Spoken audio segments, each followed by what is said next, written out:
Vous n'avez pas pu passer à côté de l'info ces derniers jours, ChatGPT vient de lancer la mise à jour de son générateur d'images GPT-4o. Alors si on a surtout vu un paquet de détournements de mèmes à la sauce Studio Ghibli, il y a une fonctionnalité qui risque bien de chambouler le secteur du commerce.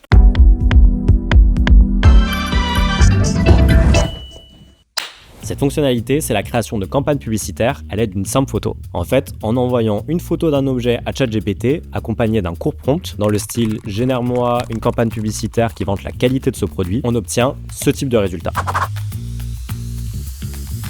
Donc des reproductions presque à l'identique de l'objet et des baselines qui sont certes très classiques, mais qui restent efficaces surtout sans aucune autre indication sur l'orientation du contenu. Quand on sait qu'il y a quelques mois encore, ChatGPT avait du mal à générer un simple mot sur une image, l'évolution elle est flagrante.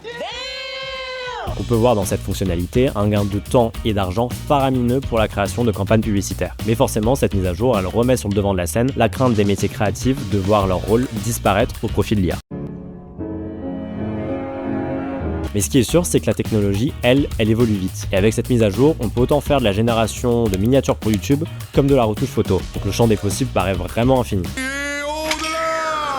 Mais la capacité à produire ces contenus, elle a bien une limite. Et cette limite, elle aurait été atteinte parce que ChatGPT a été contraint de limiter temporairement l'utilisation de cette fonctionnalité. Donc on parle d'intelligence artificielle, certes, mais qui repose sur des outils qui sont, eux, bien réels.